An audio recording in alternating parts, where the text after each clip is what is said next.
Howdy folks, Good Guy Glenn here, and today is Wednesday, December 11th, 2024. I'm home from work today. It is raining cats and dogs outside, so we called the day because it's a swampy, murky mess over at the job site, and it just really isn't worth moving dirt around when it's like this. But this is wintertime. This is how it is. You know what I mean? This is why it's important to put aside money for rainy days. And that's like not just a pun. That's like legit. You got to have some money stashed away from when the weeks get slow in the winter. Just a little tidbit, whatever, bro. Today, oh boy, today we're going to make a video that you all probably will be interested in. We're going to talk about Western Express cutting off your heat. And this started happening a couple of days ago. I noticed a lot of drivers talking about how now in their Freightliners, they can no longer push in their brake and run the truck all night in the cold. The truck will automatically shut off after 2 to 4 minutes. The company did this remotely because they don't want the trucks running all night, because Western Express is all about saving a dime. If you're ever in the terminal, you'll see a sign that hangs there that says do more with less, and that is the motto of Western Express. Apparently now, in the Freightliner Cascadia, you can no longer idle your truck overnight. They want you to use OptiIdle.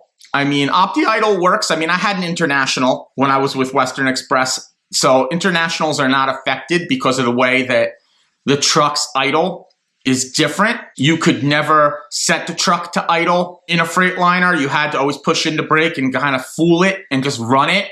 Whereas you could actually set the truck to idle, which it lowers the RPMs and keeps the truck running, pretty much stay warm all night. For the most part, when I was on the road with Western, I had my Arctic sleeping bag from when I was in the Marine Corps, so I like to sleep in that.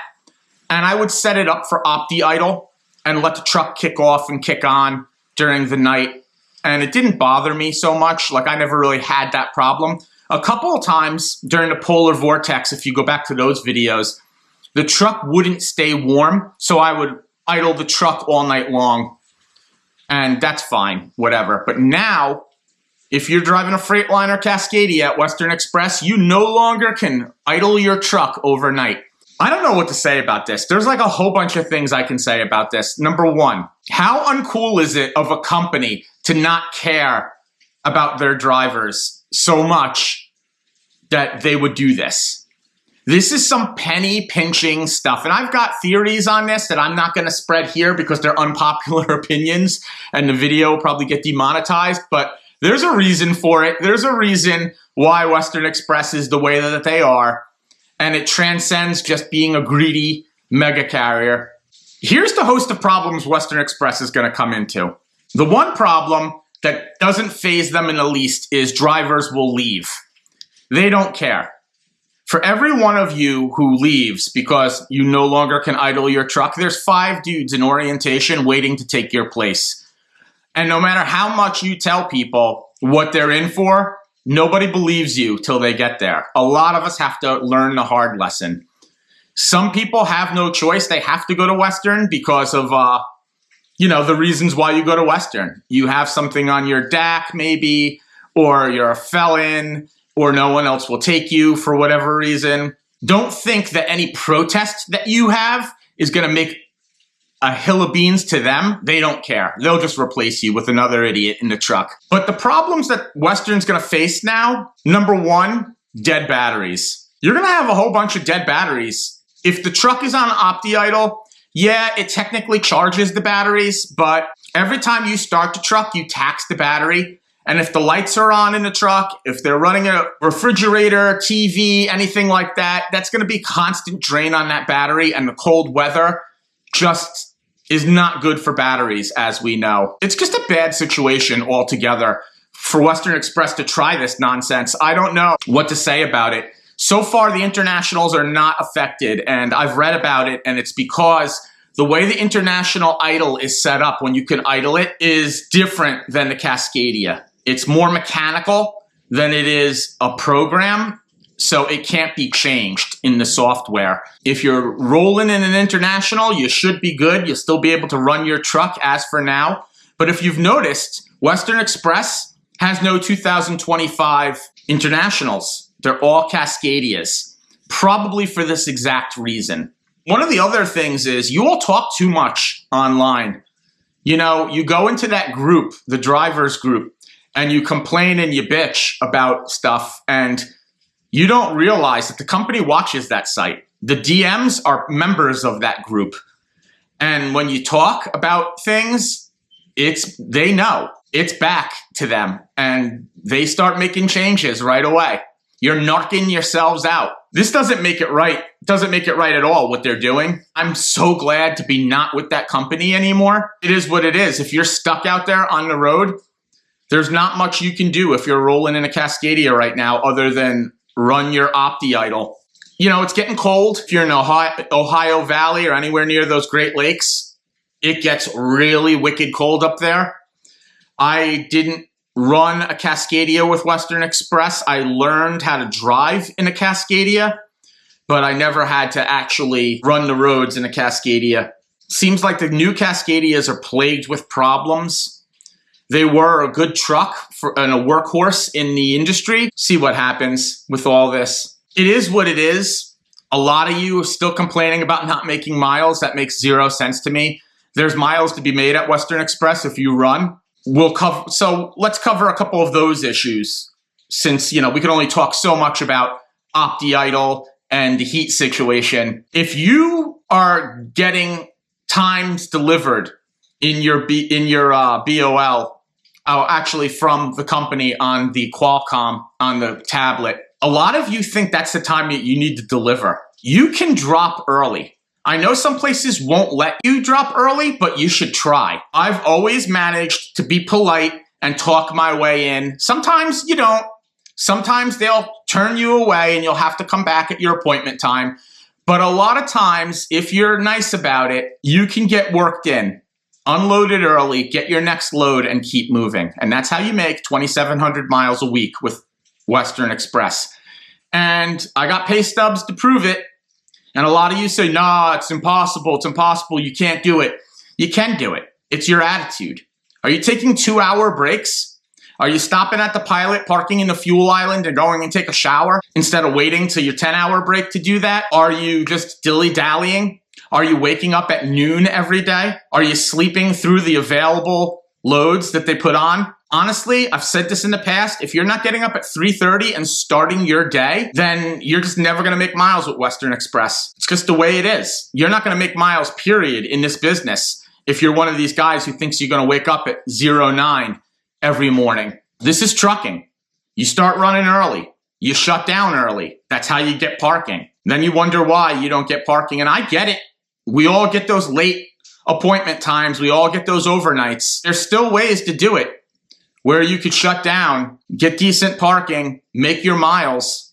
It's not always like, it's the way you're running your clock. It's a shame because you could make miles. There's miles to be made. Western Express has business. Always an ongoing battle with that company. People stay for their experience and then they roll, and that's a good move if you do it. You have to keep the mindset of it's a stepping stone in the direction. They only pay you 40 cents a mile now for the first 6 months. I don't think I could ever do that. I was making 48 cents a mile when I was with Western.